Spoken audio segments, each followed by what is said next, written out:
Classifying chemical reactions. In class, you've been learning about the different types of reactions, and we practice picking out the types of reactions. So here's another lab in which you get to practice the skills you've learned in class. You will not only be determining which type of chemical reaction you're working with, whether it's synthesis, combination, decomposition, single replacement, double replacement, or combustion, but you will also be writing out the equations, states of matter, and balancing them. So all the skills you've been working on to this point all come together, and you get to showcase what you've learned. So our objective is to understand the types of chemical reactions and be able to identify them by being able to identify the type of chemical reaction and predict the products. Procedure. For each reaction, record the color and the appearance of the reactants, the evidence for a chemical reaction, and the properties of the products in the data table.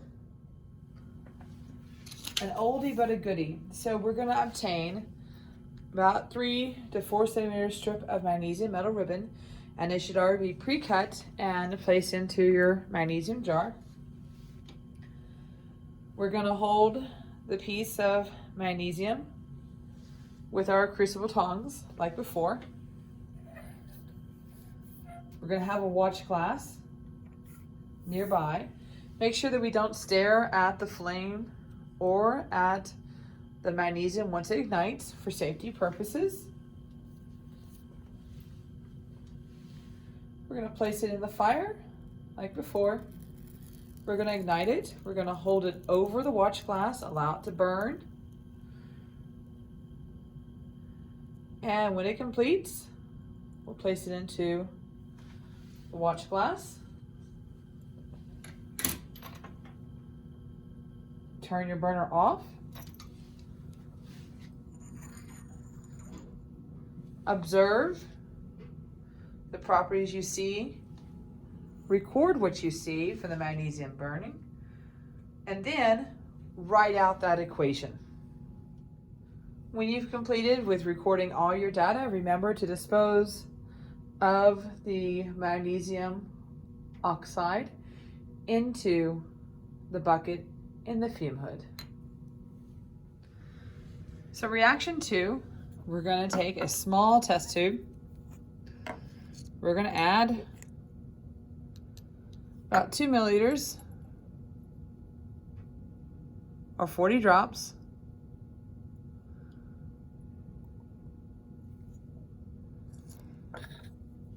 to the test tube. You can add a little bit of universal indicator in there as well.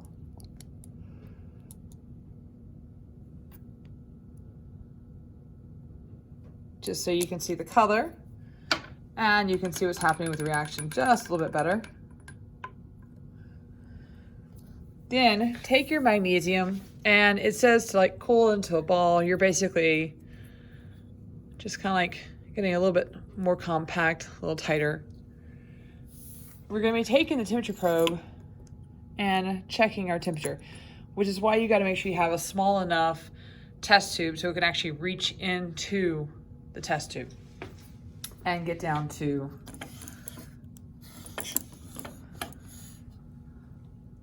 the water line.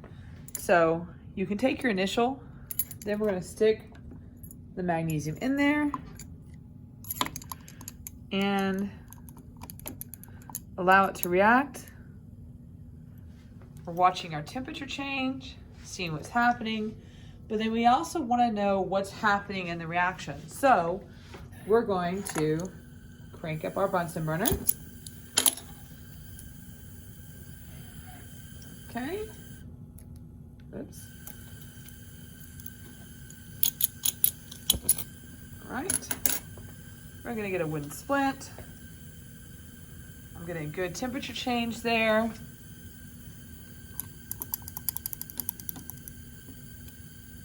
Agitate the solution a little bit, make sure we're getting a really good reaction going. Excellent temperature change. And then with our wooden splint.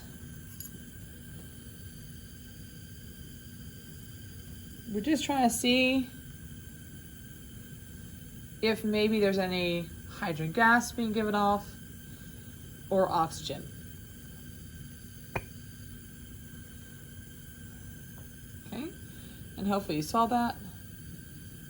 There was a little pop, and that's what we're looking for.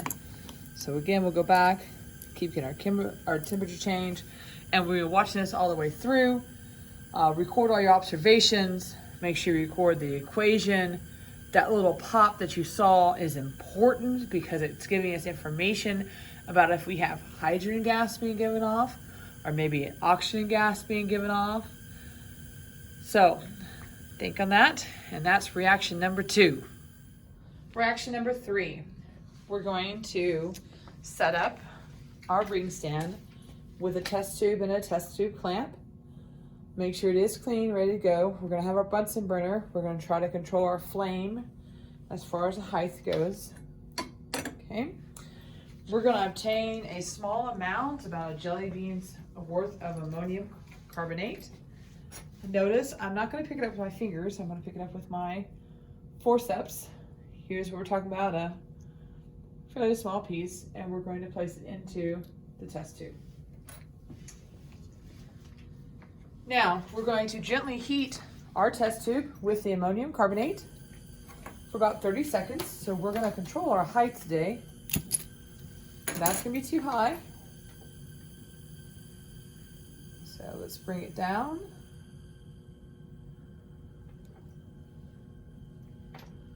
Bring it down just a little bit more. About 30 seconds.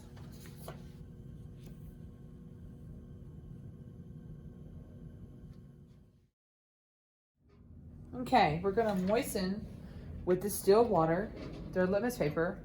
We're gonna place it, and look at that. It turned blue. Okay, and so I can repeat with pH paper.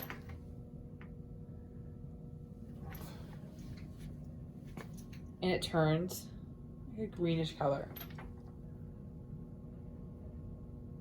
If I took it in a little bit dark, it's a little bit darker. You're also going to smell something. Don't breathe a lot of it in. You can waft it, record your observation that you smelled something. Do not directly test the test tube for it. And then let's do our wooden splint test again. As you'll notice, the size of what I started with is much smaller as well.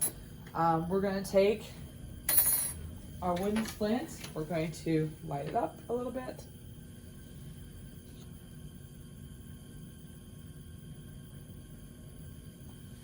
And we're going to stick it into the test tube and see if we can get anything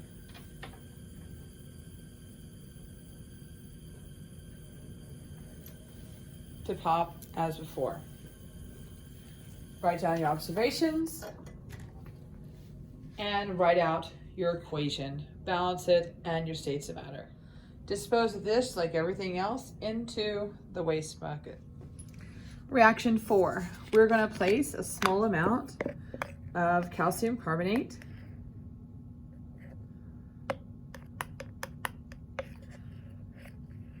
the reason we're doing small amounts and not measuring it out is because we're not focused on quantitative as much as we are on qualitative. Okay, and again, if you make a mess, as always, clean up after yourself. So I'll do that now. Okay, so we're going to place a little bit of calcium carbonate in there, and then if you want, you can, as always, add a little bit of universal indicator in there.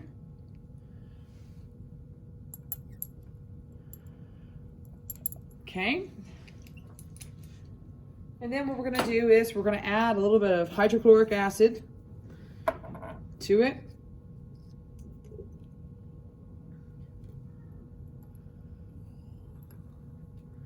Allow this reaction to occur. And then Again, we want to see if there's any gas being given off. And so we're going to once again do our little wooden splint trick. And again, didn't quite get the pop. Reaction 5, we're going to pipette in about 2 milliliters or 40 drops of copper 2 chloride into a small test tube.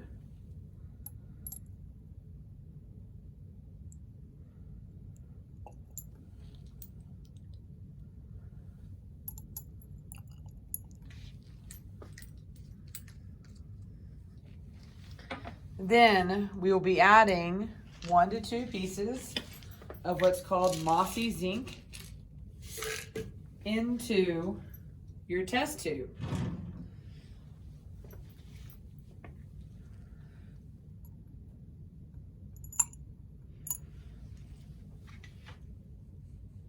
And now we will wait to see what happens with this reaction.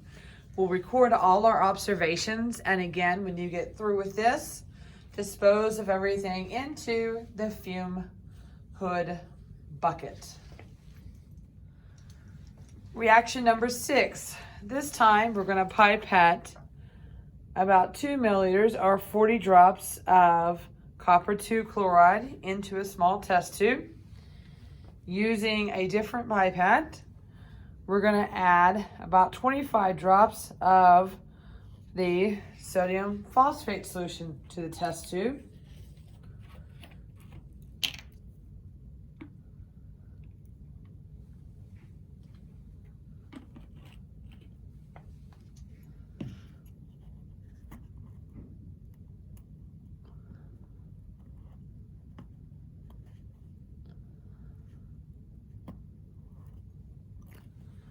And we will once again record our observations.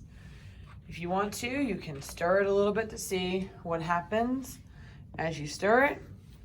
And as always, record all our observations and dispose of properly in the waste bucket in the fume hood. Now, one little thing with reaction number 6, you notice that we ended up with what we call a precipitate here.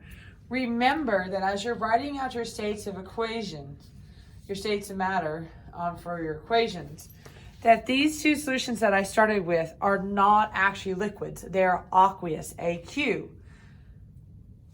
Now, the trick will be when you write your products for your reaction, you're going to have to figure out from the product of these 2 here, who is that solid substance or that precipitate.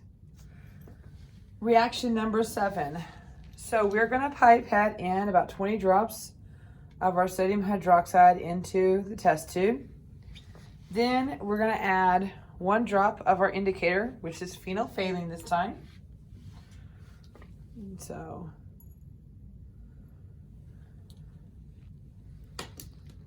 And we should get this nice pink color.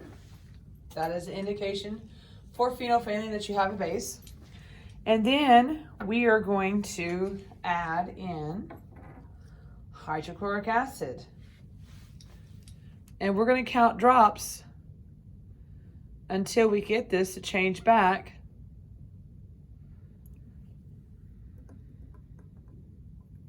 to clear. And make sure as you're dropping, you are stirring. If you have a partner, they could be stirring for you as you're dropping. And count how long it takes, how many drops, until it goes clear.